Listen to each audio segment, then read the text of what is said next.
आचार्य भगवान की बात है ना, हम भी सुनने के लिए आया। आचार्य भगवान और रुचि पूर्वक सुना नहीं है और उसका अनुभव भी आज तक किया नहीं है। तो ऐसे शुद्धात्मा का स्वरूप क्या है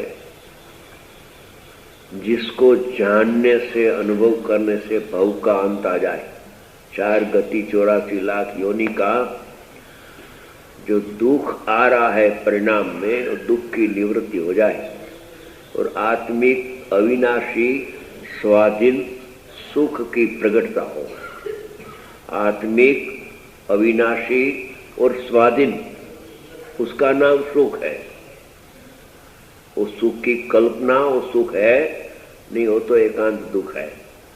तो ऐसा स्वरूप की मांगनी किया, जिज्ञासा पूछा, तो उसके उत्तर में छठी गाथा आई। वो छठी गाथा में 2 पैरा था, वो पूरा हो गया। अभी उसका भावार्थ चलता है।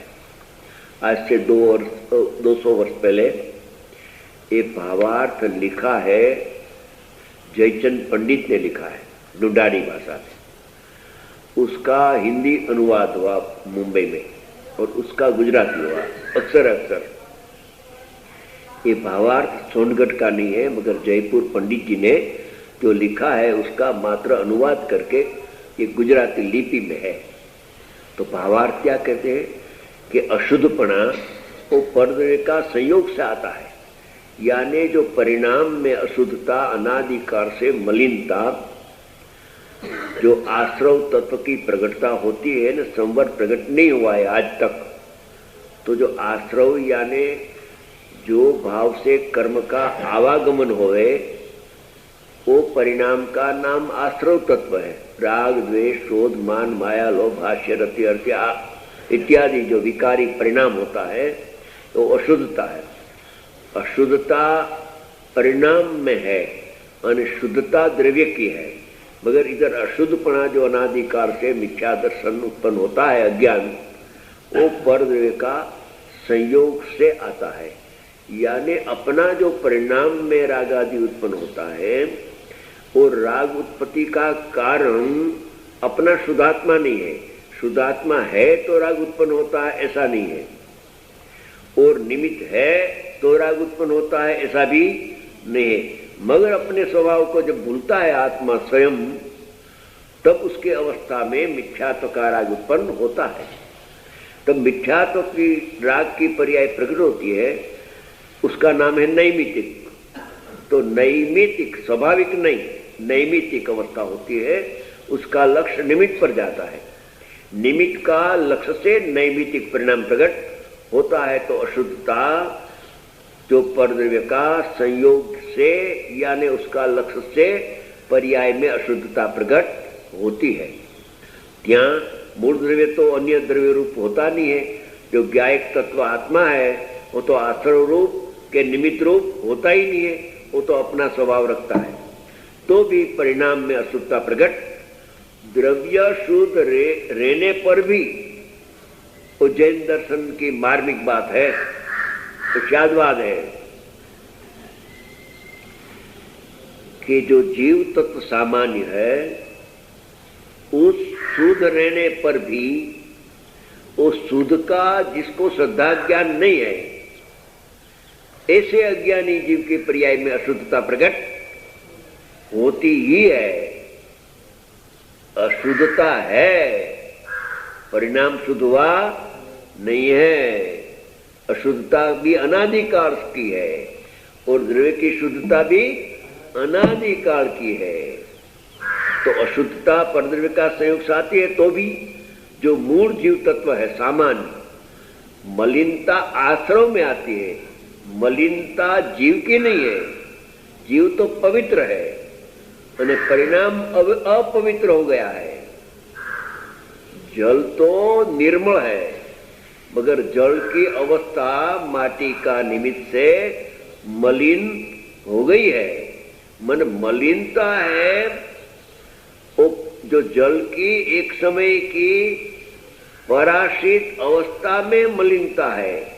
वही समय जो जल का जो स्वभाव है वो तो वही समय स्वच्छ ही है, मलिन हुआ नहीं है, हो सकता नहीं है।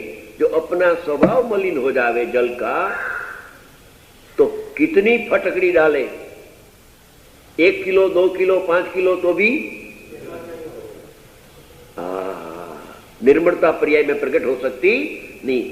इसलिए जल ने, पानी ने, हम गया था बहुत साल पहले मुड़बदरी, तो वहां कहा हम पानी दो तो समझे नहीं, तो नीर के ऐसा शब्द उसने बोला, समझा। तो जल है, वाटर है, सब जुदा जुदा, मगर जो वाटर है पानी, वो तो निर्मल निर्मल निर्मल स्वच्छ स्वच्छ स्वच्छ स्वच्छ स्वच्छ ही रहता है, उसकी मलिनता होती नहीं, मगर परिणाम मलिन हो जाता है।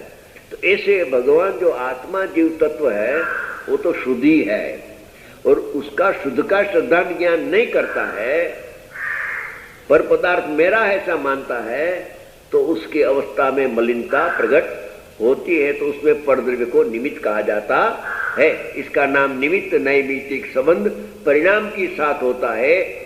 द्रव्य के साथ, परद्रव्य के साथ निमित्त नैमित्तिक संबंध, कर्ता कर्म संबंध, ज्ञाता अग्नि संबंध वहां कुछ होता, ये आत्मा तो शुद्ध ही है। तो मूल द्रव्य तो यानी जो ओरिजिनल आत्म तत्व है वो तो वैसा का वैसा रहता है। मात्र परद्रव्य का निमित्त से, यानी निमित्त का संग से, निमित्त का संग आत्मा नहीं करता है, निमित्त का जो संग करता है वो शुद्ध आत्मा संग नहीं करता है, मगर शुद्ध आत्मा को भूलकर जो परिणाम पराश्रित होता है वो परिणाम निमित्त का संग करता है। तो आश्रव तत्व, मलिन तत्व प्रकट हो जाता है। वही परिणाम आत्मा का संग करता है, तो आश्रव की जगह पर संवर शुद्ध पर्याय प्रकट हो जाती है। परिणाम को पर का संग करना के परिणाम को अपना संग करना और अपने हाथ की बात है। पर की ओर देखना के स्व की ओर देखना। कोई बलात्कार करता है, शब्द कहते हैं कि मेरे को सुन, रूप कहते हैं कि मेरे को देख, गंध कहती है कि मेरे को सूंघ, वो तो कोई बलात्कार तो करता नहीं है। अपने आप अपने जानना चाहिए, वो भूलकर पर को जानने में रुक गया है, तो लक्ष्य करने से राग द्वेष की प्रति उत्पन्न होती है। तो परद्रव्य निमित्त है, अवस्था मलिन होती है, अवस्था में मलिनता है। पानी की अवस्था में, जल की अवस्था में माटी का संग से, अपनी योग्यता से, माटी से नहीं, पानी जल की एक समय की अवस्था की योग्यता से मलिनता प्रकट होती है, उसका नाम अशुद्ध उपादान है। जब अशुद्ध उपादान प्रकट होता है तब माटी का नाम निमित्त पड़ता है तो माटी ज्ञेय, माटी है तो ज्ञेय, मगर जब मलिनता होती है तब उसको निमित्त न उसको नैमित्त कहा जाता है। तत्व का अभ्यास करने जैसी चीज है, तत्व का अभ्यास के बिना सारी जिंदगी चले जाए। દ્રવ્યદૃષ્ટિથી તો દ્રવ્ય જે છે તે જ છે, અને પર્યાય દ્રષ્ટિથી જોવામાં આવે તો મલિન જ દેખાય છે।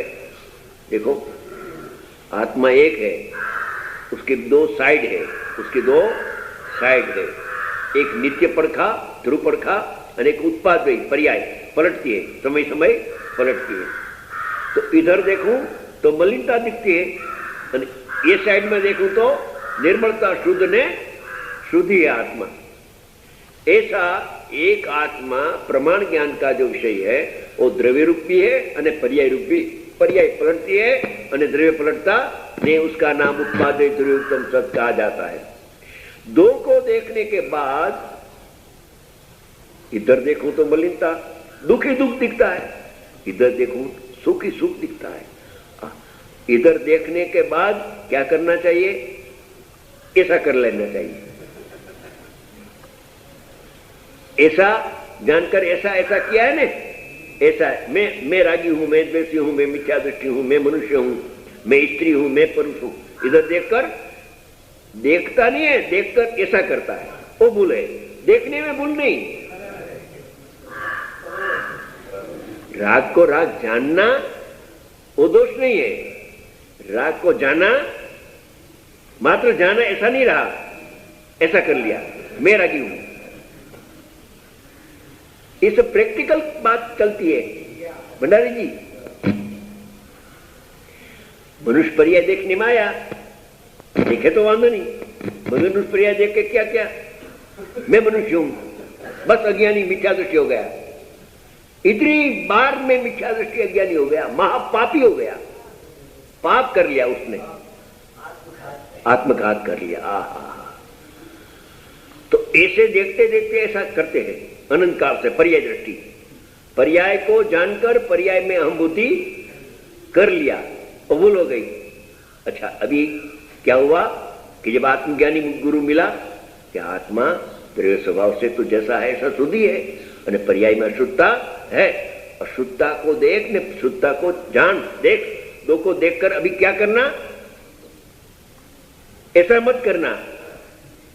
जान ले कि पर्याय में राग दोष है, क्रोध आया, पर्याय में क्रोध उत्पन्न हो गया, हमारी भूल है, हमारी क्षति है, किसी ने क्रोध कराया नहीं। जानकर एक ऐसा नहीं करना, थोड़ा टाइम स्थिर हो जा, बाद में इधर देख, इधर देख के देखना ही नहीं, ऐसा कर ले कि मैं ज्ञायक हूं, मैं शुद्ध आत्मा ही हूं, मैं परिपूर्ण परमात्मा हूं, मैं अबद्ध हूं, मुक्त हूं। तो इधर देखने के बाद जब इधर देखते हैं तो मलिनता गायब हो जाती है, निर्मल अवस्था संवर्ण जरा की प्रकट होती है। ये धर्म है ने, ये सहला है, कल से काम होता है, बल से काम नहीं होता है। दान देने से, मंदिर बनाने से धर्म होता नहीं, आत्मा को देखने से धर्म होता है। ऐसी बात है।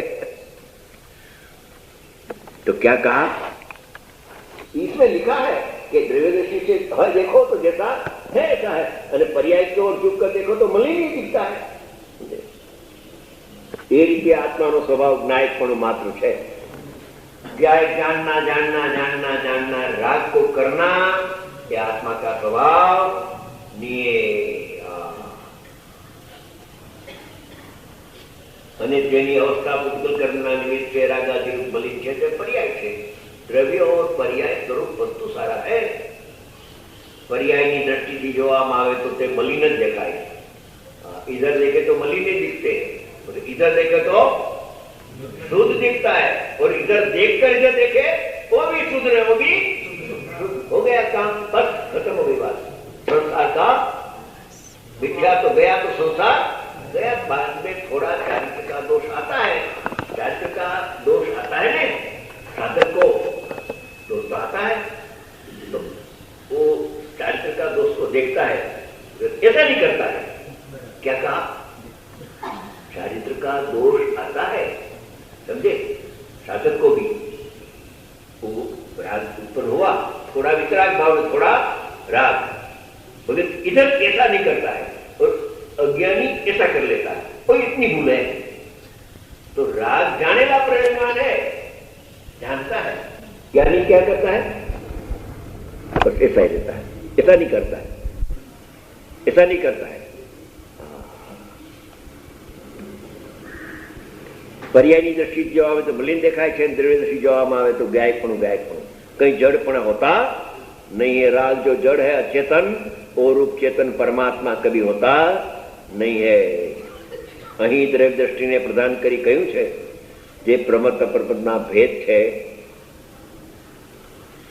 द्रव्य दृष्टि को मुख्य करके कहा है कि भगवान जो आत्मा है वो प्रमत्त अप्रमत्त जो 14 गुण स्थान है, जो कर्म का संयोग संबंध और अभाव संबंध, कर्म का संयोग से 1 से 6 गुण स्थान होता है उत्पन्न, अशुद्धता मलिनता, और कर्म का जब अभाव होता है, क्षय होता है, तो वहां 7वें गुण स्थान से 14 गुण स्थान की शुद्धता प्रकट, संवर, निद्रा और मोक्ष प्रकट होता है। वो कर्म का संयोग और वियोग से उत्पन्न होने वाली 2 दशा है, प्रमत्त अप्रमत्त, वो आत्मा में नहीं है। क्योंकि आत्मा के साथ कर्म का संबंध नहीं होता है, और जिसके साथ कर्म का संबंध होता है ने छूटता है, इससे आत्मा भिन्न है। परिणाम मात्र से आत्मा जुदा है।